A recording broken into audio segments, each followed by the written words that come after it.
ఉదయకాలము వాక్య ధ్యానము నిమిత్తమై 69వ కీర్తన 3వ వచనం. నేను మొరపెట్టుట చేత అలసి ఉన్నాను, నా గొంతుక ఎండిపోయేను. నా దేవుని కొరకు కనిపెట్టుట చేత నా కన్నులు క్షీణించిపోయాను. చదవబడిన వాక్యములో నేను ఎదురు చూస్తున్నాను అని అంటాడు. ఎదురు చూస్తున్నాను. కావలి వారు ఉదయం కొరకు ఎదురు చూసుట కంటే మరి మిక్కిలిగా నేను నీ కొరకు ఎదురు చూస్తున్నాను అంటాడు. ఇక్కడ కీర్తనకారుడు, నేను నీకు మొరపెట్టుట చేత అలసి ఉన్నాను, నా గొంతుక ఎండిపోయాను, నా దేవుని కొరకు నేను కనిపెట్టుట చేత నా కన్నులు క్షీణించుచున్నవి. అని కనిపెట్టి ఉండాలి.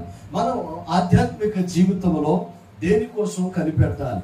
ఇంట్లో మనం స్కూలుకి పిల్లలు వెళ్తారు, వాళ్ళ కోసం కనిపెడతాం. సాయంత్రం ఎన్నింటికి వస్తారు, భర్త బయటికి వెళ్తారు, కనిపెట్టుంటాం. దేవుని బిడ్డలారా, ఎవరైనా ఏదైనా పోస్ట్ వస్తుంది, కనిపెట్టుంటాం. బంధువులు వస్తామని ఫోన్ చేస్తారు, కనిపెడతాం. కనిపెట్టుట అనేది చాలా ప్రాముఖ్యమైనది. ఆధ్యాత్మిక జీవితంలో మనం నేర్చుకోవాల్సింది ఏంటంటే, మనం ప్రార్థన చేసాం, ప్రభువుతో ఉన్నాం, ప్రభువుని అడిగాం, ఎదురు చూడాలి. ఒక రోజు ప్రశాంత్ గారు వాక్యం చెప్తూ తన సబ్జెక్టు, తన వాక్యానికి పెట్టిన పేరేంటంటే ఎదురు చూస్తే ఎదురు ఉండదు. ఆమేన్, హల్లెలూయా. ఎదురు చూస్తే ఎదురు ఉండదు. దేవుని బిడ్డలారా, ప్రభు కొరకు మనం ఎదురు చూడాలి, దీవెన కొరకు మనం ఎదురు చూడాలి, ఆయన ఇచ్చే మేలు కొరకు మనం ఎదురు చూడాలి. ఎప్పుడైతే నువ్వు ప్రభు సన్నిధిలో ఆత్మీయంగా ఉంటావో, ప్రభువు నీ జీవితంలో ప్రతి లోటుని దేవుడు తీరుస్తాడు. ఆమేన్, హల్లెలూయా. దేవుని బిడ్డలారా, ఒక ఉన్నతమైన విజయాలు మనం చూడాలి. ఎన్నో విషయాలు ప్రార్థన చేశాం, గొప్ప అంశాలు. ఇల్లు కట్టాలి, ఆమేన్, హల్లెలూయా. బిడ్డలు దీవించబడాలి, ఆస్తి కావాలి, ఆరోగ్యం కావాలి, దీవెన మేలు కావాలి, సమృద్ధి కావాలి. వీటన్నిటి గురించి మనం ప్రార్థన చేస్తూ ఉన్నాం, వీటన్నిటి గురించి మనం ఎదురు చూస్తూ ఉన్నాం. అయితే దేవుని బిడ్డలారా, లోకానికైతే ఎటు నుంచి ఎలాంటి సహాయం వస్తుందో తెలియదు. కానీ ఇక్కడ అంటాడు, ఆయన మాట్లాడుతున్నమాటంటే నా కన్నులు క్షీణించుతున్నవి అంటాడు. ఎంతగా ఆయన ప్రార్థన చేశాడు, ఎంతగా ఆయన అలిసిపోతూ ఉన్నాడు. దేవుని బిడ్డలారా, భక్తి జీవితంలో మనం నేర్చుకోవాల్సింది అదే. ఒకనాటి ప్రయాస కాదు ఇది, ఒక వారం ప్రయాస కాదు ఇది, ఒక నెల ప్రయాస కాదు. సుదీర్ఘ కాలంలో ప్రభువుతో కూడా నడవటానికి తీసుకున్న నిబంధన కింద మనం ఉన్నాం. దేవుని సన్నిధిలో ప్రియ దేవుని బిడ్డలారా, మన నిబంధన లేక మన ఒడంబడిక మనం ప్రభుత్వం చేశాం. ఈ లోకంలో మనుషుల దగ్గర, రాజుల దగ్గర మనం ప్రమాణం చేయలేదు. సమస్యలు వచ్చినప్పుడు, ఆటంకాలు వచ్చినప్పుడు మనం వీటిని ఏం చేస్తామంటే మర్చిపోతాం. వాగ్దానం మీద మనం ఎప్పుడైతే నిలబడతామో, దేవుడు వాగ్దాన నెరవేర్పులు నీ జీవితంలో చూస్తాం. దేవుని బిడ్డలారా, ప్రార్థనలో ప్రతి వాక్యంలో లేక ప్రతి ఆదివారం దేవుని ఇచ్చే మేలుతో నువ్వు వెళ్ళాలి. ఆధ్యాత్మికమైన స్థిరత్వాన్ని మనం కలిగి ఉండాలి. అస్థిరత్వము క్రైస్తవ జీవితానికి ప్రమాదకరం. అందుకే ప్రభు అంటాడు, నువ్వు ఎచ్చగానైనా ఉండు, చల్లగానైనా ఉండు అంటాడు. అంటే నులివెచ్చని స్థితి మనకది పనికిరాదు. లేక క్రైస్తవ ఆధ్యాత్మిక జీవితాన్ని నువ్వు కొనసాగిస్తుంటే దేవుని కోసం కాలిపోవటానికి సిద్ధపడాలి, దేవుని కోసం మండటానికి సిద్ధపడాలి, దేవుని పనిలో ఖర్చవటానికి సిద్ధపడాలి. దేవుని పనిలో ఒక శ్రేష్టమైన బిడ్డగా నీవు ఎప్పుడైతే నిలబడతావో, నువ్వు పనికిరాని పాత్రని ఎవరైతే అనుకున్నారో వారు చూస్తున్న రీతిగా ఒక గొప్ప ఘనమైన పాత్రగా, శ్రేష్టమైన పాత్రగా, విలువైన పాత్రగా దేవుడు నిన్ను వాడుకుంటాడు. ఆమేన్. ఆధ్యాత్మిక జీవితంలో పురోగమనం వైపే కానీ తిరోగమనం వైపు వెళ్ళకూడదు. అంటే భక్తిలో, విశ్వాసంలో, ప్రార్థనలో మనం ఎలా ఉండాలంటే, దేవుని బిడ్డలారా, అభివృద్ధి వైపు దూసుకొని వెళుతూ ఉండాలి, కానీ వెనక్కి వెళ్ళకూడదు. అంటే భక్తిహీనత, ప్రార్థన లేకపోవటం, అవిశ్వాసంగా ఉండటం, ఒక వారం మంట కలిగి ఉండటం, ఒక వారం మంట లేకుండా ఉండటం, ఇది ఆధ్యాత్మిక జీవితానికి ప్రియ దేవుని బిడ్డలారా ఎప్పుడు ఏ సందర్భంలోనూ మంచిది కాదు. మీకు తెలుసా, మనకున్న లైన్స్ లో 5th లైన్ లో కొంతమంది నష్టపోయారు. ఆమేన్. దేవుని బిడ్డలారా, first place, second place, third place, fourth place క్షేమంగానే ఉంది, క్షేమంగానే ఉంది. కానీ ఫిఫ్త్ ప్లేస్ లోకి వచ్చేపాటికి మనకు సంబంధించిన వ్యక్తులను మనం నష్టపోతూ వచ్చాం. ఆ ఎఫెక్ట్ మన మీద కూడా పడింది. దేవుని బిడ్డలారా, చాలా జాగ్రత్తగా గమనించండి. ఇది నా దాకా రాదులే అని నువ్వు ఎప్పుడు కూడా అనుకోవటానికి వీల్లేదు. నేను సేవ్ అయిపోయాను అని అనుకోవటానికి వీల్లేదు. దేవుని బిడ్డలుగా నీవు ఉన్నట్లయితే, దేవుని బిడ్డలారా, అజాగ్రత్తగా ఉండటానికి వీల్లేదు. అందుకనంటాడు, కావలి వారు ఉదయం కొరకు కనిపెట్టుట కంటే మరి ఎక్కువగా నేను నీ కోసం కనిపెడుతున్నాను. కావలి వారు ఉదయం కొరకు కనిపెట్టడం అంటే, ప్రియ దేవుని బిడ్డలారా, తన బిడ్డలకు, తన కుటుంబానికి, తన సంఘానికి, తన వ్యాపారానికి, తన ఆర్థిక అభివృద్ధికి, తనకు కలిగిన సమస్తాన్ని కాపాడుకున్నటకు ఒక క్రైస్తవ విశ్వాసి మెలకుగా ఉండి నిరంతరము దేవునితో ప్రార్థనలో ఉండాలి. నా కన్నులు క్షీణిస్తున్నవి అన్నారు. దేవుని బిడ్డలారా, ప్రభువులో అలసి ఉన్నాను నేను, ప్రార్థనలో విశ్వాసములో అలసి ఉన్నాను నేను, నా కన్నులు క్షీణించుచున్నవి అంట. ఎందుకు? దేవుని సన్నిధిలో ఒక బలమైన ప్రార్థన చెయ్యాలంటే నీకు ఏ ప్రమాదం రాకుండా నిన్ను, నీ బిడ్డలను, నీ కుటుంబాన్ని కాపాడతాడు. ఒకరోజు ఒక యవనస్తుడు నా దగ్గరికి వచ్చాడు. ఫాస్టింగ్ ప్రేయర్స్ ముందు జరిగింది మాట. ఆమేన్. హల్లెలూయా. అతడు ఇలా వచ్చాడు, షాపింగ్ అయిపోతాడు, ఇలా అవుతున్నాడు. నేనేంటాను, డైరెక్ట్ గా నాతో మాట్లాడిన మాట ఏంటంటే, నాకు బతకాలని బిడ్డలా, నేను చనిపోదాం అనుకుంటున్నా. దేవుని బిడ్డలారా, జీవితం విలువైనది కాదా? జీవితం దేవుడిచ్చింది కాదా? జీవితం దేవుని కృప కాదా? మీరు మీ సొత్తు కాదు, మీరు విలువ పెట్టి కొనబడిన వారు. మనం మన జీవితంలో గుర్తు పెట్టుకోవాల్సింది అదే. నేను చనిపోతా, నా ఇష్టం, నా జీవితం, నా పద్ధతి, నా విధానం, ఇది వాక్యం కాదు. అసలు భయంకరమైన పరిస్థితుల్లో బిడ్డ వచ్చాడు. అమ్మారు చెప్పారు, మీకు ఏదైనా సమస్య ఉంటే మమ్మల్ని కలవండి అన్న, మమ్మల్ని కలవండి అన్న. దేవుని బిడ్డలారా, మీ జీవితాలు అర్ధత్రంగా ముగించడానికి కాదు, ఈ జీవితం చాలా విలువైంది.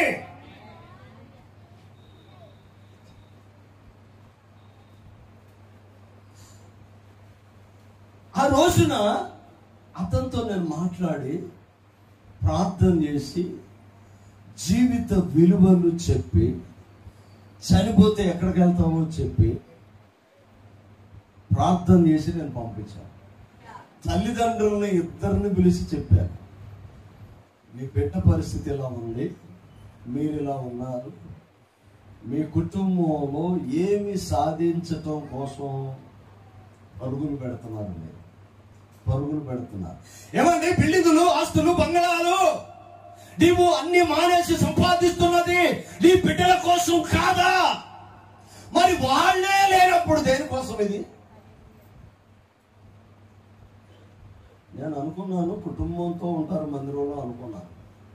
దేవుని బిడ్డలారా, ఇది భావభరితంగా ప్రభు మనతో మాట్లాడుతున్న మాటలను వినాలి. వినటమే కాదు, వాటిని అనుసరించాలి. వాటిని కౌన్సిలింగ్ ఇచ్చి ప్రార్థన చేసి పంపించాను. ఒక వ్యక్తిని సేవ్ చేశాం, నా దాకా వచ్చింది కనుక సేవ్ చేశాం.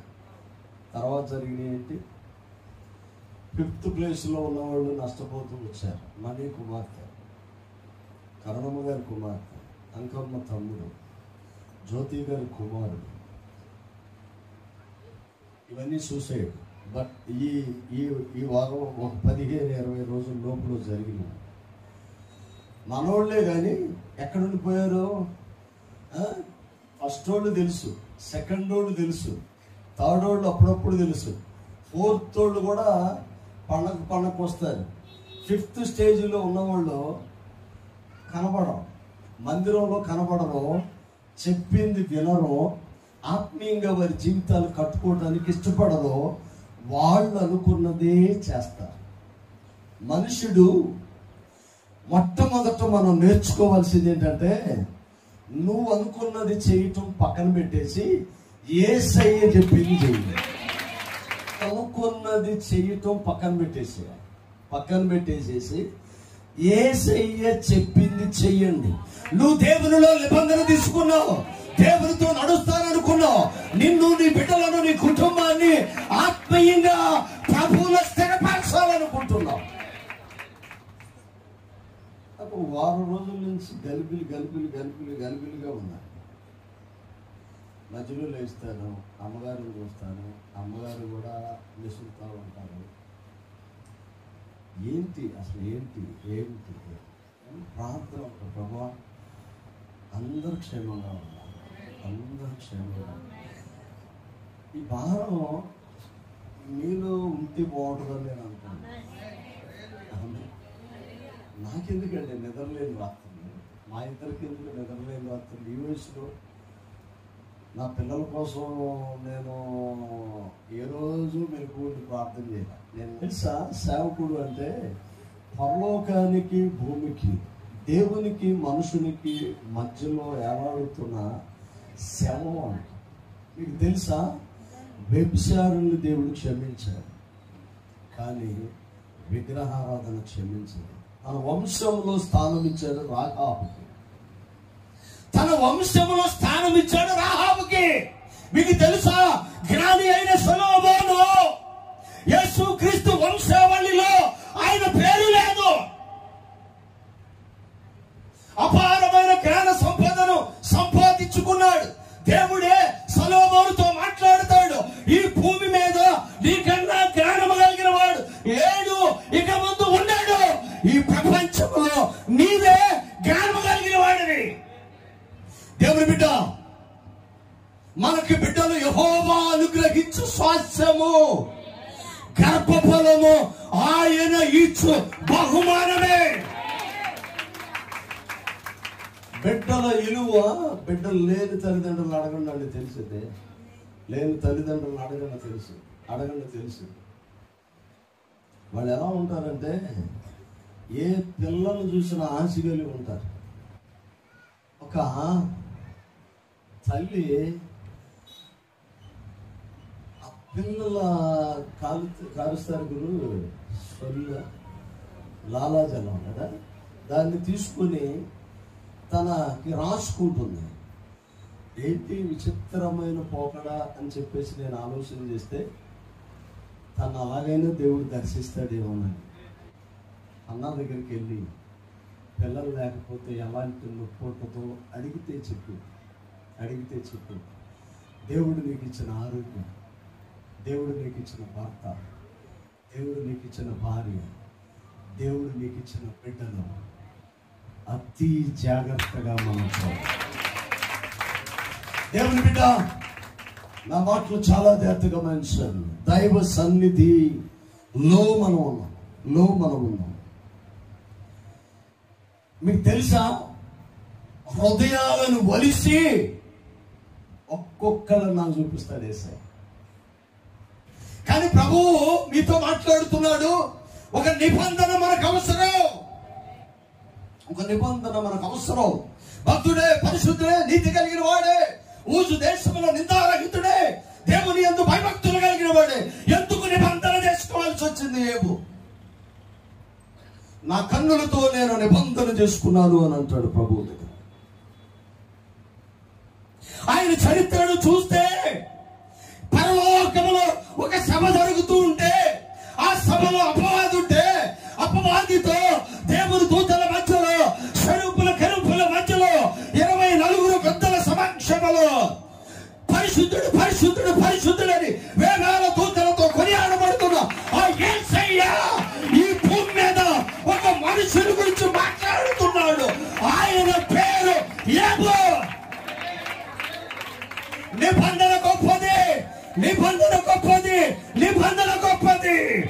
నిబంధన గొప్పది. నా కన్నులతో నేను నిబంధన చేసుకున్నాను, కన్యను నేను ఎలాగ చూడగలను అని అంటాడు. ఆ మాట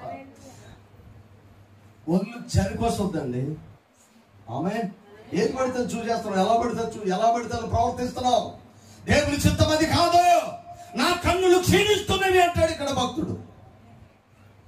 కావలి వారు ఉదయం కొరకు కనిపెట్టుట కంటే మరి ఎక్కువగా నేను కనిపెడుతున్నాను అని అంటాడు.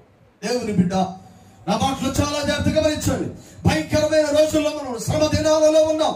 ఏ సమయంలో ఏది జరిగిందో తెలియని పరిస్థితుల్లో మనం వెళుతున్నాం. యుద్ధాలు, భూకంపాలు, భయంకరమైన పరిస్థితులు. ఇది దేవుని రాకడకు చూసిన కాదా? దేవుని బిడ్డలారా, ఎలాగ అజాగ్రత్తగా ఉంటాం. ప్రభు నాకు ఇచ్చిన దర్శనం ఏంటో తెలుసా? నీ కాలంలోనే అద్భుతమైన గొప్ప దర్శనము, ఈ కాలంలోనే దేవుని కార్యాలు జరగబోతున్నాయి. భయమేస్తుందండి, భయమేస్తుంది. వరదలు వచ్చిన, తుఫాను వచ్చిన, భూకంపం వచ్చిన, యుద్ధాల గురించి వార్తలు విన్నా మనం గ్రహించాల్సింది నేషనల్ గా, గ్లోబల్ వైడ్ గా ఏం జరుగుతుందో మనం తెలుసుకోలేకపోతే ఇప్పుడున్న పరిస్థితులు చాలా వేరుగా ఉన్నాయి. నువ్వు అజాగ్రత్తగా ఉంటే, నువ్వు భక్తిహీనంగా ఉంటే, నీకు ప్రార్థన లేకుండా ఉంటే, ప్రియ దేవుని బిడ్డలారా, దేవుని రాకడ సమీపంగా ఉన్నది. ఆయన త్వరలో రాబోతున్నాడు. ఆయనను ఎవరు అంగీకరిస్తారో వారిని ఆయన వెంట పెట్టుకొని వెళ్ళబోతున్నాడు. అలాంటి ఒక రోజు కోసము సంఘము మిగుల అపేక్షతో కనిపెట్టి ఉన్నది. కావలి వారు ఉదయం కొరకు కనిపెట్టుట కంటే మరి ఎక్కువగా నేను కనిపెడుతున్నాను అని అంటాడు. దేవుని బిడ్డలారా, నా వాద విషయమై నేను దేవుని సన్నిధిలో కనిపెట్టుటకు నేను నా మేడ గది పైన కూర్చొని ఉండగా యెహోవా నాతో ఇలాగూ మాట్లాడాడు అంటాడు హబక్కూకు. ప్రభు సన్నిధిలో నువ్వు కనిపెట్టుకొని ఉంటే రేపేం జరిగిందో దేవుడిని చూపిస్తాడు. నీ బిడ్డలు ఏమవుతున్నారు, నీ కుటుంబం ఏమవుతుంది, నీ ఆర్థిక పరిస్థితి ఏంటి, నువ్వు ఎలా ఉంటున్నావు, ఎలా జీవించాలి, రాబోతున్న దినాలలో జరగబోతున్న సంభవాలను దేవుడు నీకు బయలుపరుస్తాడు. మనం చాలా అంచులో ఉన్నామండి. బ్యాలెన్స్ తప్పితే వెళ్ళిపోతాం, అధపాతాళానికి వెళ్ళిపోతాం. మరణం చాలా ఈజీ తెలుసా? దేవుని బిడ్డలారా, రాబోతున్న దినాలలో జరగబోతున్న సంభవాలు, ప్రమాదాలను తప్పించుకోవాలి అంటే ఒక బలమైన ప్రార్థన నీవు చేయాలి. మద్దుకాయ్ ఎస్తేరుతో అంటాడు, ఎస్తేరు యూదుల మతానికి మరణం సమీపిస్తుంది. ఈ సమయం అందైనను నువ్వు అలర్ట్ గా లేకపోతే, నువ్వు నోరు తెరవకపోతే, నువ్వు మోకరించకపోతే, నువ్వు ప్రార్థన చెయ్యకపోతే, నువ్వు దేవుని యందు భయభక్తులు కలిగి లేకపోతే, సరైన సమయంలో సరైన నిర్ణయం నువ్వు తీసుకో లేకపోతే యూదులకు సహాయము విడుదలయ్యో మరొక దిక్కు నుంచి వచ్చును, కానీ నిన్ను నీ పిల్లల్ని నేను విడిచిపెట్టను. దిక్కులేంది, తల్లిదండ్రులు లేని అనాథ అని చెప్పేసి తీసుకొచ్చి దగ్గర పెట్టి పెంచి పెద్ద చేస్తే దేవుడు ఎక్కడో కరుణించి దేవుని బిడ్డలారా ఒక రాజ్యానికి రాణిని చేస్తే వస్తీకి బదులుగా ఉంటుంది ఆ మాట. అక్కడ వస్తీ అప్పటికే రాణి, కానీ దేవుడు వస్తీని ఎందుకు రిజెక్ట్ చేశాడంటే ఎస్తేరుని ఉన్నతమైన స్థితిలో నిలబెట్టడానికి. నువ్వు నమ్మకంగా ఉంటే సౌలుని ఖాళీ చేయించి దావీదుని ఎన్నుకున్న రీతిగా, నువ్వు నమ్మకంగా ఉంటే వస్తీని ఇంటికి పంపించి ఎస్తేరుని ఎన్నుకున్న రీతిగా, నువ్వు నమ్మకంగా ఉంటే అవకాశాన్ని నీకు ఇస్తాడు ఆయన.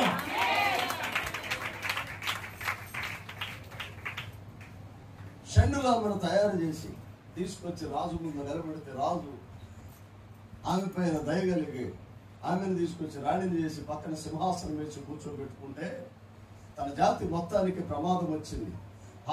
దేవుని బిడ్డలారా, హామాను అనేవాడు వాళ్ళందరూ చంపాలని చూస్తున్న ఆ సమయంలో ఆ వార్త మర్దుకై దగ్గరికి వెళ్ళినప్పుడు బూడిద పూసుకొని దేవుని సన్నిధిలో కన్నీరు గార్చి ప్రార్థన చేస్తూ ఎస్తేరుకి ఒక వర్తమానాన్ని పంపిస్తాడు. ఎస్తేరు నేను రాణి అయిపోయాను, రాజుగారి పక్కన కూర్చున్నాను, నాకేమి పర్లేదని నువ్వు అనుకుంటున్నావేమో. నువ్వు యూదురాలువే, ప్రమాదం వస్తే నీకు కూడా అవసరం అని అంటూ ఆయన అంటాడు, యూదులకు దేవుడు ఉన్నాడు, యూదులకు దేవుడు ఉన్నాడు, క్రైస్తవులకు యేసయ్య ఉన్నాడు. ఆమేన్, హల్లెలూయా, హల్లెలూయా. నేను చెప్పనా, భారతదేశంలో ఒక ఉద్యమం లెగబోతుంది. అది రానున్న దినాలలో ఒక ఉప్పెనలాగా లెగబోతుంది. ఈ దేశం రక్షణను ఎవడో ఆపలేదు. అది మతము, కులము, వర్గము, ప్రాంతము ఆపలేదు. పెంతెకోస్తు ఉద్యమము లెగబోతుంది. అద్భుతమైన కార్యాలు జరుగుతాయి. దేవుని బిడ్డలారా, నాయకుడు దారి తప్పినప్పుడు దేవుడు కలగజేసుకుంటాడు. నువ్వు కుటుంబ యజమానురాలుగా నువ్వెక్కడైనా నీ పనులు వెనక్కి వెళ్ళినప్పుడు దేవుడు కలగజేసుకుంటాడు. యూదుల పక్షాన దేవుడు కలగజేసుకున్నాడు. రాణి వెన్నులో వణుకు పుట్టింది. వణుకు పుట్టి అప్పుడు తెలిసింది, నీవు పోయి షూషాను నందు కనబడిన యూదులందరూ సమాజ మందిరమునకు సమకూర్చి నా నిమిత్తం ఉపవాసం ఉండి 3 దినములు అన్నపానములు చెయ్యకుండా నేను నా పనికత్తెలను కూడా ఉపవాసమందు ప్రవేశించుట న్యాయ వ్యతిరేకంగా ఉన్నాను. ఆ మాట చూసారా? న్యాయ వ్యతిరేక. రాజుగారు ఒప్పుకోడు. నేను నా జాతి కోసం ఉపవాసం ఉంటున్నానని చెప్తే రాజుగారు ఊరుకోడు. న్యాయ వ్యతిరేకంగా ఉన్నాను.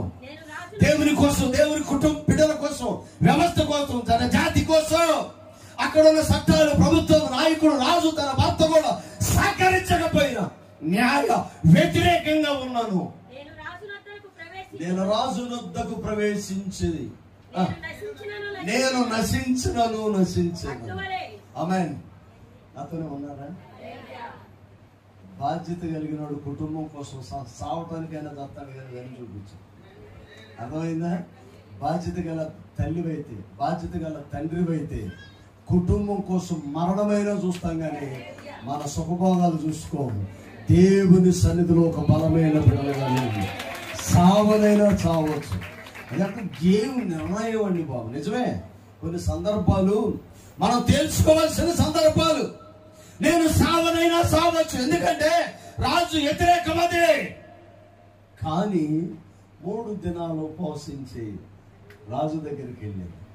రాజు దగ్గరికి వెళ్తే రాజు దగ్గరికి ఆ సమయంలో ఎవరు వెళ్ళినాను చంపేస్తాడు ఆయన. రాయ వ్యతిరేకమే కాదు, చంపేస్తాడు ఆయన.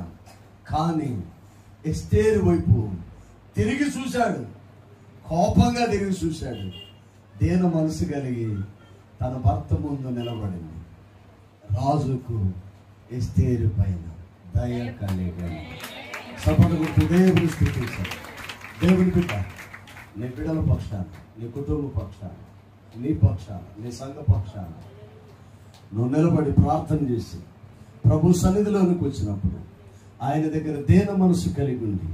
ప్రభువా, నా బిడ్డలో, నా కుటుంబం, నా పరిస్థితులు ఓటమి పాలైపోతాయి, సమాధానం లేదు, నెమ్మది లేదు, నాకు న్యాయం తీర్చమనంటే రాజుకు ఎస్తేరు పైన దయ కలిగి.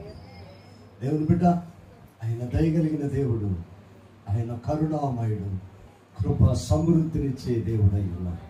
ఆయన సన్నిధిలో నువ్వు ప్రార్థన చేసినప్పుడు నీ ప్రతి పరిస్థితిని దేవుడు మార్చే. ఆమేన్, హల్లెలూయా. విశ్వాసముతో నిలబడాలి, విశ్వాసముతో నిలబడాలి. దేవుని సన్నిధిలో ఒక బలమైన ప్రార్థన చేయటానికి నడుము కట్టుకోండి. ఎప్పుడైతే 3 రోజులు ప్రార్థన, 3 రోజుల ప్రార్థనలో కూర్చోండి. 3 రోజుల ప్రార్థనకి సమాధానం ఏంటో తెలుసా? తన జాతి పతనం కోసం ఉరి కొయ్యను రెడీ చేశాడు హామాన్ అనేవాడు, మొర్దెకైని చంపటానికి. ఆమేన్. దేవుని బిడ్డలారా, దేవుని కార్యాలు ఎలా ఉంటాయో ఎవరైతే ఉరి కొయ్యను తయారు చేశాడో అదే ఉరి కొయ్య మీద హామాను చంపబడ్డాడు. మొర్దుకై సజీవంగా ఉన్నాడు. ఎస్తేరుకు రాజు పైన దయ కలిగింది. యోధా జాతి అంతా ఈ రోజుకు కూడా సజీవంగానే ఉంది. యూదులు అంటే ప్రపంచ దేశాలు భయపడతాయి. ఒక్క మాట నేను చెప్పనా, ప్రతి ఒక్కడు కూడా ఇజ్రాయెల్ గురించి ఆలోచించకుండా పడుకోడు. రోజు గడవదు కొన్ని దేశాలకు రోజు గడవదు. 9-10 దేశాలు తన చుట్టూ శత్రు దేశాలు మధ్యలో ఉన్నది. ఊతే లేచిపోయిందండి. అది తెలుసా మీకు? ఉఫ్ అంటే లేచిపోయింది. కానీ ఆ టెక్నాలజీ, ఆ జ్ఞానం, దేవుడు దానికి ఇచ్చిన సామర్థ్యం ప్రపంచం మొత్తం దాని వైపు చూసేలాగా దేవుడు సహాయం చేశాడు. యూదులు, ఇశ్రాయేలు దేశము ప్రపంచానికి గడియారం అంట. ప్రపంచానికి గడియారం. నీ గోడకు వాల్ క్లాక్ ఎలాగో ప్రపంచానికి ఇశ్రాయేలు దేశం వాల్ క్లాక్. అక్కడ ఏది జరుగుతుందో నువ్వు ప్రతిరోజు చూడాలి, వినాలి, తెలుసుకోవాలి, జాగ్రత్తగా ఉండాలి. దేవుని బిడ్డలారా, ఈ విషయాలు మీరు ఎప్పుడైతే గ్రహించి ముందుకు వెళతామో దేవుడు మన జీవితంలో అద్భుతమైన ఆశీర్వాదాలు కలిగిస్తాడు. విలాప వాక్యములో 3వ అధ్యాయము 26వ వచనం చూడండి.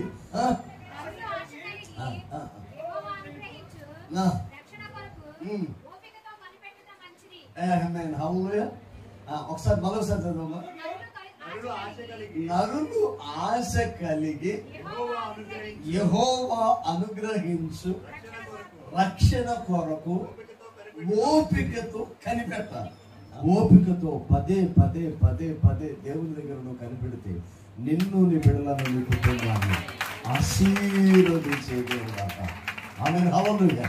మనము కొన్ని రాళ్ళు చూస్తాం, నదిలోకి వెళ్ళి కొన్ని రాళ్ళు చూస్తాం. అవి ఎలా ఉంటాయి అంటే నన్నగా ఉంటాయి. అవి ఎలా ఉంటాయి? నన్నగా ఉంటాయి. కొన్ని రాళ్ళు మనం చూస్తాం.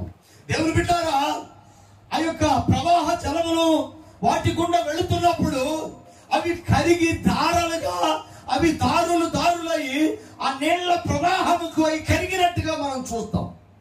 మనం గమనించాల్సిందే, ఒక రాయి, ఒక కరుకు రాయిని తీసుకెళ్లి నీళ్ల ప్రవాహంలో పడేస్తే అది నున్నగైన రీతిగా, ఒక నీటి ప్రవాహం పారుతున్న ఆ రాయి దారినిచ్చిన రీతిగా నీ పదే పదే ప్రార్థన దేవుని హృదయాన్ని కదిలించి రాతి లాంటి సమస్యలను నున్నగా చేసి విజయాన్ని నీకు ఇవ్వగలిగిన వాళ్ళు. దేవుని బిడ్డారా, అవటం లేదు కాదు, ఇది జరగదు అని కాదు. దేవుని దగ్గర కావలి వారు ఉదయం కొరకు కనిపెట్టుట కంటే మరి ఎక్కువగా దేవుని సన్నిధిలో నువ్వు కనిపెట్టు. ఖచ్చితంగా దేవుడు నీ జీవితంలో అద్భుతంగా. ఎదురు చూస్తే ఎదురుండదు, ఎదురు చూస్తే ఎదురుండదు. దేనికోసమైతే కనిపెడతావో అది ఖచ్చితంగా దేవుడు నీకు ఇచ్చేవాడు. ఆమేన్ చెప్తాం, హల్లెలూయా చెప్తాం. మీ పిల్లలు, మీ కుటుంబం కోసం 10 నిమిషాలు ప్రార్థన చేసి నేను మిగిలిన కార్యక్రమంలోనికి వెళదాం. 10 నిమిషాలు నీ కుటుంబం, నీ భర్త, నీ బిడ్డలు, నీ కుటుంబం దీవెనకరంగా ఉండాలని ప్రతి ఒక్కరు కూడా ప్రార్థన చేద్దాం. తల వంచండి, కళ్ళు మూసుకోండి, సపడ కొడుతూ నోరు తెరవాలి, నోరు తెరవాలి. ప్రతి ఒక్కరూ నోరు తెరవాలి, ప్రతి ఒక్కరు నోరు తెరవాలి. ఈ రోజే కొత్తగా వచ్చిన వాళ్ళైనా నోరు తెరిచి అడగండి. ప్రాస అవసరం లేదు, ప్రాస అవసరం లేదు. నీకు ప్రార్థన రానవసరంలా. నేను బాగుండాలి, నా బిడ్డలు బాగుండాలి, నా కుటుంబం బాగుండాలి, నా వ్యాపారం బాగుండాలి, నా పని బాగుండాలి, నా బిడ్డలు బాగుండాలి. ప్రార్థన చేయి, ప్రార్థన చేయి. నోరు తెరవాలి, నోరు తెరవాలి, నోరు తెరవాలి, నోరు తెరవాలి. మీ ప్రార్థన యేసయ్య వినబడుతున్నాడు. ఇక్కడ ఆయన ఉన్నాడు, ఇక్కడ ఆయన ఉన్నాడు. రాబోతున్న ప్రమాదాలకు ఇది చివరి సమయం. ఇక మీదట మరణం అనే వార్త వినబడదు, నష్టం అనే వార్త వినబడదు, శ్రమ అనే మాట వినబడదు, రోగం అనే మాట వినబడదు. నోరు తెరిచి ప్రార్థన చేయి, నోరు తెరిచి ప్రార్థన చేయి. నోరు తెరవాలి, మంట కలిగి ప్రార్థన చేయండి. దేవుని బిడ్డ, దేవుని బిడ్డ, నువ్వు పక్కల కోసం కాదు, నీ గురించి నువ్వు మంట కలిగి ఉండు, నీ బిడ్డల గురించి నువ్వు మంట కలిగి ఉండు, నీ వ్యాపారం గురించి నువ్వు మంట కలిగి ఉండు, నీ కుటుంబం గురించి నువ్వు మంట కలిగి కూడా వివాదాన్ని తప్పించుదేవా, మరణమును దూతను తప్పించుదేవా. బిడ్డలు బాగుంచుకున్న తల్లిని కూడా ఉన్నాడు దేవా. తెరవాలి తెరవాలి తెరవాలి తెరవాలి. ఏసయ్యానికి ఈ ఒక్క విజయాన్ని చూడాలి నువ్వు, ఒక్క విజయాన్ని చూడాలి నువ్వు, ఒక విజయాన్ని చూడాలి, ఒక విజయాన్ని చూడాలి, ఒక విజయం కోసం ఇప్పుడే ఇప్పుడే ఇప్పుడే ఇప్పుడే ఇప్పుడే ప్రభువు ప్రతి కుటుంబంలో ఉన్న అపవాదిని యేసయ్య లయపరుస్తున్నాడు, కాల్చి వేస్తున్నాడు, కాల్చి వేస్తున్నాడు, కాల్చి వేస్తున్నాడు, కాల్చి వేస్తున్నాడు. భయపెడుతున్న ఆత్మ, బలహీనపరుస్తున్న ఆత్మ, ఆత్మహత్యకు ప్రేరేపిస్తున్న ఆత్మ, సావాలని ఆత్మ ఆలోచన ఆత్మను లయపరుస్తున్నా. ఇక్కడ ఉన్న ప్రతి బిడ్డ వీటికి చెయ్యితాను. మీ కుడి చెయ్యి మీ తల మీద పెట్టుకోండి, మీ కుడి చెయ్యి మీ తల మీద పెట్టుకోండి, మీ కుడికి చెయ్యి మీ తల మీద పెట్టుకోండి. ప్రేమ నమ్మకం కలిగింది. ఎంత కరుణ, ఎంత కరుణ. మా ప్రార్థన ఏ రోజు నీకు దాటిపోలేదు, మా ప్రార్థన ఏ రోజు దాటిపోలేదు. ఈ చుట్టుపక్కల ప్రార్థనలు మాకు విజయాన్ని కదా ఇవ్వాలి. దేవా దేవా, ఇక్కడ ఉన్న బిడ్డలందరినీ నీ చేతికి అప్పగిస్తాను, మరి బిడ్డలన్నీ చేతికి అప్పగిస్తున్నాను, మరి బిడ్డలన్నీ చేతికి అప్పగిస్తున్నాను. యవన బిడ్డలను పాడు చేస్తున్న దురాత్మ శక్తులను యేసు నామములో లయపరుస్తున్నాను, యేసు నామములో లయపరుస్తున్నాను, యేసు నామములో లయపరుస్తున్నాను. ఆత్మ హత్యకు ప్రేరేపిస్తున్న ఆత్మను యేసు నామములో లయపరుస్తున్నాను. బ్రతకాలని ఆశలు లేకుండా చేస్తున్న ఆత్మను యేసు నామములో లయపరుస్తున్నాను. పాపపు ఆలోచనలు ప్రేరేపిస్తున్న ఆత్మను యేసు నామములో లయపరుస్తున్నాను. ప్రార్థన చేయకుండా గలిబిలి చేస్తున్న ఆత్మను యేసు నామములో లయపరుస్తున్నాను. యేసయ్య యేసయ్య, మరణపు దూత దాటిపోయింది, మాకు ఇక మీదట విజయమే. వెలుగెత్తి నిన్ను స్తుతించే కృపణత, వెలుగెత్తి నిన్ను స్తుతించే కృపణత.